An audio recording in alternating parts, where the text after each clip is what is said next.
आज या जुन्नर कृषी उत्पन्न बाजार समितीचा उपबाजार नारायणगाव विशेषतः महाराष्ट्रामध्ये याचं नाव आहे टोमॅटो मार्केट. राज्यामधलं 2 नंबरचे टोमॅटो मार्केट आहे. या मार्केटमध्ये शेतकरी संघटनेचे आदरणीय रघुनाथदादा पाटील यांनी या ठिकाणी आज भेट दिलेली आहे. त्यांचं मी कृषी उत्पन्न बाजार समितीचे सभापती आदरणीय संजय वाकाळे आणि सर्व संचालक मंडळाच्या वतीने या ठिकाणी मनापासून हार्दिक स्वागत करतो. त्याचबरोबर त्यांच्याबरोबर आलेले संघटनेचे विविध कार्यकर्ते अंडे साहेब असतील, थोरडे साहेब असतील, वाघ साहेब आहे, भुजबळ साहेब आहे, वालदडे साहेब आहे आणि अनेक सर्व कार्यकर्ते या सर्वांचंही मी त्यांच्याबरोबर या ठिकाणी मनपूर्वक स्वागत करतो. आणि विशेषतः करून रघुनाथदादांची माझ्या माहितीप्रमाणे दुसरी आमच्या मार्केटला भेट आहे. आणि या सर्व शेतकरी संघटनाच्या दादा मी या ठिकाणी सांगणार जे कार्यकर्ते या ठिकाणी आहेत या सर्वांचं मार्केटकडं आम्हाला वेळोवेळी मोलाचं मार्गदर्शन म्हणेन मी, सूचना असतील शेतकऱ्यांच्या दृष्टीने असतील, मार्केटच्या दृष्टीने असतील आणि कायम कोऑपरेटिव्ह भूमिका ठेवल्यामुळं ही मार्केट सातत्याने टिकून आणि शेतकऱ्यांना योग्य ते बाजारभाव देऊ शकते.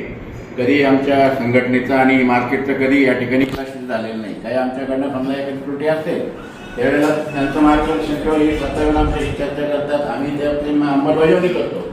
असं हे मार्केट या ठिकाणी नावारूपाला आलेलं आहे. जुन्नर कृषी उत्पन्न बाजार समिती तसं राज्यातील एक ग्रामीण भागातली तालुका लेवलवरची एक मोठी मार्केट कमिटी म्हणून तिला गणलं जाते. या मार्केट कमिटीचे जुन्नरसह 5 उपबाजार आहेत. त्या ठिकाणी टोमॅटोचं मार्केट असेल, तरकारीचं मार्केट असेल, कांदा मार्केट असेल, गाई बाजार असेल, बैल बाजार असेल, म्हणजे एक वेगळं अस्तित्व आहे. आणि हे करत असताना आदरणीय खऱ्या अर्थाने या तालुक्याचं ज्यांनी भाग्योदय केला म्हणेल मी की त्या काळामध्ये आदरणीय सहकारमर्षी शिवाजीरावदादा काळे ज्यांनी या ठिकाणी ही मार्केटची स्थापना केली आणि त्या काळामध्ये त्यांनी प्रॉपर असं नियोजन केल्यामुळं आज आमच्या मार्केटचा आम्हाला अभिमान वाटतं सांगायला की 2 नॅशनल हायवे क्रॉस होतात या तालुक्यामध्ये आणि आमच्या सगळ्या मार्केटचे उपबाजार हे नॅशनल हायवेवर आहे. म्हणजे ते दूरदृष्टी मी ते आम्ही दादांना देतो. आणि त्यांचा आदर्श घेऊन त्यांच्या आदर्शाप्रमाणे त्यांच्या जे काही त्यांनी संस्कार केले त्याप्रमाणे आदरणीय सभापती साहेब सुद्धा ही धुरापुढं नेत आहे. अशा या मार्केटमध्ये आपण आलात त्याबद्दल मी परत एकदा तुमचं मनापासून या ठिकाणी स्वागत करतो. जास्त आता कल्पना तुम्हाला आहेत, कांदा मार्केट आज गाई बाजारसुद्धा आज 1 नंबरचा बाजार आहे. पण विशेषतः करून मी टोमॅटो मार्केटच्या बाबतीमध्ये सांगत की हे बाजार आमच्या माहितीप्रमाणे हा एक महाराष्ट्रातलं एक आगळं वेगळं टोमॅटो मार्केट आहे. आता आदरणीय समजा सगळे शेतकरी संघटनेचे जे आमचे सहकारी यांनी सूचना केलेली लावायची आपण त्याचा विचार करू सकारात्मक काय होते. पण आज या ठिकाणी डायरेक्ट शेतकरी तो ग्राहक आडतची सिस्टीम नाही आमच्याकडे. डायरेक्ट शेतकरी तो ग्राहक मार्केट चालतो, म्हणजे खर्च नाही. आणि टोमॅटो जे शेतकरी जो घेऊन येतो त्याच्याकडनं आडत म्हणा किंवा असं कुठलं चार्ज होत नाही. ज्या ठिकाणी फक्त मार्केट कमिटी वसूल आपला सगळा मेंटेनन्स असेल, काही सुविधा असेल तर कॅरेटला 2 रुपयाप्रमाणे जे चार्जिंग होतं ते व्यापाऱ्याकडनं घेतो आम्ही, शेतकऱ्यांकडून घेतच नाही. आणि हे शासनाची सुद्धा आता अशी योजना होती का डायरेक्ट ग्राहक टू प्रोड्युसर म्हणजे उत्पादक टू ग्राहक झालं पाहिजे. म्हणजे आमचं 25 वर्षापूर्वी ह्या ठिकाणी त्यावेळेला काय म्हणजे त्या लोकांनी जे केलं एक पराठीत तत्व असेल किंवा काय पण ते सक्सेसफुल झालं. डायरेक्ट शेतकरी टू ग्राहक आणि त्यातून याची वाटचाल चालू आहे. आधी मार्केटमध्ये तसं पाहिलं तर आधी 40 ते 45 हजार कॅरेटची पडली आवक आहे. एवढेच म्हटलं तर मी जवळपास 50,000 काय होती. 4-4 लाख जोडी भाजीपाल्याची आवक होती. आणि आज या ठिकाणी या जागेमध्ये सकाळी 6 वाजता मार्केट चालू होतं टोमॅटोचं, साधारण 8:30-9 पर्यंत संपतं. दुपारी 12 वाजता जे चालू होतं तात्कालिक ती 4-5 वाजेपर्यंत संपती. ती 4-5 वाजता संपली का तिथून पुढं भाजी बाजार चालू होतो. दाणा असेल, मेथी असेल, शेपू असेल, म्हणजे 100% या जागेचं युटिलायझेशन होते. यंदा सोयाबीन पण सुरू झालं. हां, सोयाबीन पण नाफेडचं पण आमचे केंद्र झाले आणि सोयाबीन पण चालू झाले. म्हणजे या छोट्या जागेमध्ये हे सगळं मॅनेज करणं तशी कसरतच आहे. त्या दृष्टीनं बाकीच्या डेव्हलपमेंट आहेत ते काय मी या ठिकाणी नमूद करत नाही. आणि विशेषतः हे करत असताना मात्र सर्व शेतकरी बांधवांचं आम्हाला खूप मोठं सहकार्य आहे. साहेब या ठिकाणी लोड हजार पिकअप लाईनीला 4-4 किलोमीटर लाईन लागते साहेब. म्हणजे त्याच्यात म्हणजे असं इतकं मोठं मार्केट आहे. आणि अशा या मार्केटला तुमच्या सर्व शेतकरी बांधवांचं सहकार्य असल्यामुळे आम्ही यशस्वी करू शकतो. आणि आमच्या कृषी उत्पन्न बाजार समिती नेतृत्वात आदरणीय सभापती साहेबसुद्धा त्या दृष्टीने योग्य निर्णय घेतात. आणि ते निर्णय असल्यामुळं आणि त्यांना सर्व संचालक मंडळाची साथ सर्व शेतकऱ्यांची सर्व संघटनांची असल्यामुळं हे मार्केट यशस्वीरित्या चालू शकतं. साधारण 10-12 जवळपास 12 कोटीपर्यंत आमची उलाढाल या मार्केटची होते. बाजारभावावर अवलंबून राहतं, पण बऱ्याच वेळा ती तेवढा टप्पा गाठ होते. असं हे टोमॅटो मार्केट ना प्रॉफिट नो लॉसवरती चालवलेले म्हटलं तर चुकीचं होणार नाही. असं आम्ही या ठिकाणी चालवतो. आदरणीय सगळे संघटनेचे जे कार्यकर्ते या ठिकाणी नेते आले, यांनी जे आपल्या काही बोलताना सूचना मांडली डायरेक्ट लिहिलं, तर आपण तोही प्रयोग करून विचाराधीन चर्चा करून शक्य आहे का किंवा काय होईल अशा तुमच्या सर्व शेतकरी संघटनेच्या आदरणीय दादांच्या आणि तुमच्या काही सूचना असतील त्याचं आम्ही स्वागत करतो. ज्या ज्या आपल्याला शक्य आहे आपल्या सर्वांच्या सहकार्याने आपण राहू आणि असं ते जुन्नर कृषी उत्पन्नाचं नाव कसं राहील आणि शेतकऱ्यांचं भलं कसं होईल हे पाहण्याचं नेहमी आम्ही संचालक मंडळ प्रयत्न करत आलो आणि इथून पुढे करून आपण या ठिकाणी आलात त्याबद्दल आपल्याला परत एकदा धन्यवाद देतो. आणि मार्केट कमिटीच्या वतीने आपला छोटासा सत्कार करण्यात येत आहे त्याचा तुम्ही स्वीकार करावा अशी मी तुम्हाला विनंती करतो.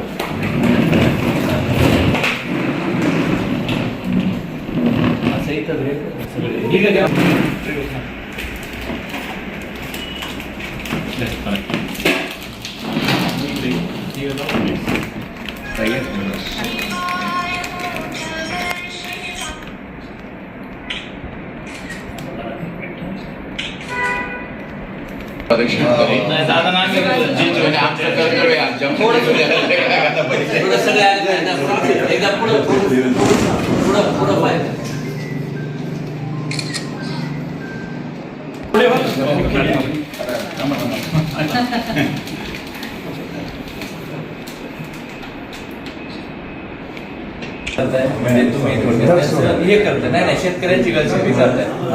तुम्ही आता इम्पोर्ट करताय डबल थोडे दाबायचं नाके दाबायचं. मी त्याला काय म्हणलं एक्सपोर्ट चालू ठेवा.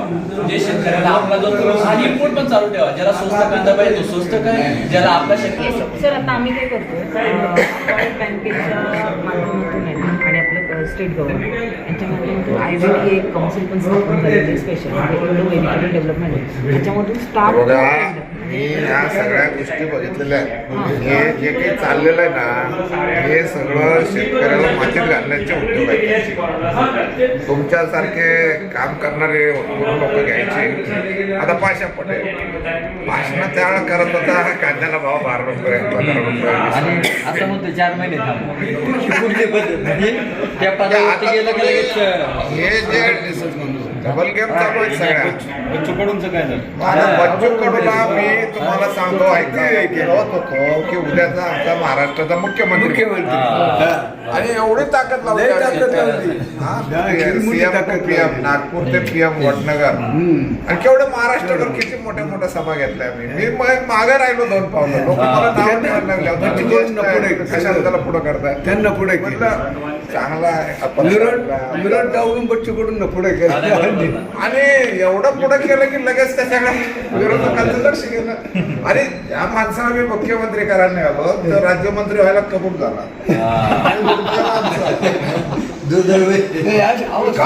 सगळं अशा काय आता आम्ही त्यांना नाव ठेवत नाही का त्यांच्या बरोबर आम्ही काम केलं. आमचं सहकार्य होते. मग ते परत उद्धव ठाकरेला म्हणतात ना आम्ही होतो तोपर्यंत चांगले होतो आता गेलो म्हटल्यावर वाईट झालं. असं आमच्यावरही होणार की आम्ही होतो तोपर्यंत. पण तुम्ही वाईट केलंय आमच्यापासून. म्हणजे शरद जोशीच्या विचारापासून जे लांब गेले त्याने शेतकऱ्यांच्या अन्नात माती घालवली हे मी स्पष्टपणे ओपन कॅमेरा समोर सांगतो. नाही दादा 2014 पर्यंत तुम्ही संचालक मार्केट 2014 पर्यंत एक टोमॅटो मार्केटला एवढं हे होतं इथं सगळे बाहेर बाहेरचे रोड बसून राहायचे. इथं तोपर्यंत बायपास नव्हता तर आपलं पुणे मॉडेल पासून इथं आणि रोजचे कॅरेट माझ्या मध्ये 1 लाख कॅरेट रोजची आवक व्हायची. पण मागणी पण त्या प्रमाणात होती. उठाव होता उठाव असताना काय होतं आता 2014 पासून सगळं मोदी सरकार 2014 पर्यंत 2014 पासून गव्हर्नमेंट आल्यापासून यांनी एक्सपोर्ट बंद केला. कांद्याचा असेल टोमॅटोचा असेल. आज 30,000 20,000 कॅरेट या मार्केटमध्ये संपवायला अवघड झालं. आता तुम्ही केजी होती आता लक्षात तुमचा मुद्दा काय आहे तो मी आता का थांबवलं हे तुमचे मुद्दे माझे तोडपटे सगळे त्याच्यात एक मुद्दा ऍड करतो. 2014 पर्यंत ऑगस्ट महिन्यात पाकिस्तानला कमीत कमी रोजच्या 10 ते 15 गाड्या जायच्या रोजच्या 10. म्हणजे आपण काय ते दुश्मन म्हणतो बघला याला जर कोरोनाची लस तिकडे द्यायला चालती पाकिस्तानवाल्याला आपले टोमॅटो काय झालं ते म्हणायचं रोजचे ऑगस्ट मध्ये एवढे कमी हा जो आहे ना की आता तुम्ही निर्यात बंदीचं 2014 पासून सांगितलं, त्याच्या आधी तेच आहे. आणि हे जे होत आहे ते आवश्यक वस्तू कायदा इसेन्शियल कमोडिटी ऍक्ट 1955 हा तर काँग्रेसनेच केलेला कायदा. त्या कायद्याच्या आधाराने हे सगळे निर्यात बंद होतात. आता तुम्ही सांगितलं 14 नंतर, ठीक आहे, 14 नंतर तरी आपण काय केलं? आज 26-12 वर्ष का नाही करत आपण निर्यात बंदी उठाव म्हणून काही म्हणून आपण खरेदी करा, हे खरेदी करा, 12 रुपये दर द्या, 15 रुपये दर द्या, हे म्हणणारे जे लोक आहेत ना हे सगळे या पुढाऱ्यांनी तयार केलेले इथं तुमच्या लक्षात आलं पाहिजे की हे कसे आपल्याला फसवत आहे. यांना लेटर पॅड छापायला पण हे पुढारी पैसे देतात, त्यांना गाडी पण देतात, मोबाईल देतात, आपले कार्यकर्ते पण त्याच्या मागे देतात. हे मी अनुभवतो ना, मी काय आज आहे का या संघटनेमध्ये? सगळे सद्गुरवणारे त्याच्यामुळे 50 संघटना झाल्या.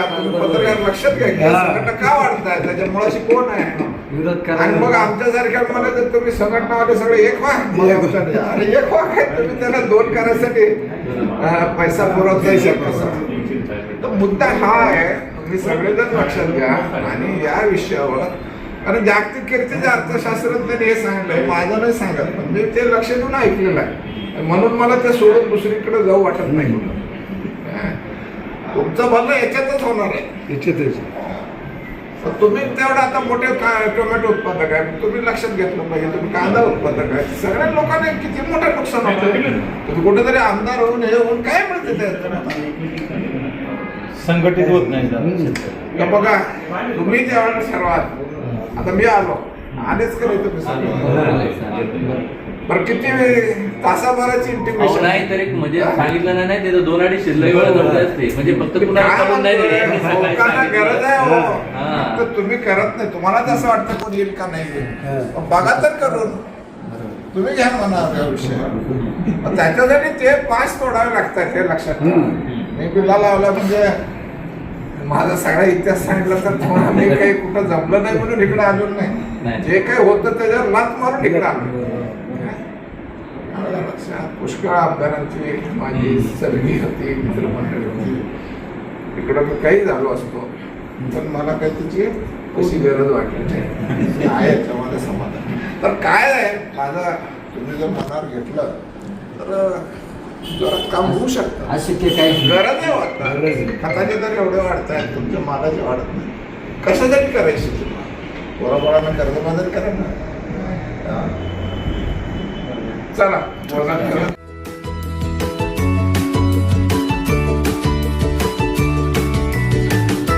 बातम्या शेतीच्या, बातम्या मातीच्या, बातम्या अन्यायाच्या, गुन्हेगारीच्या,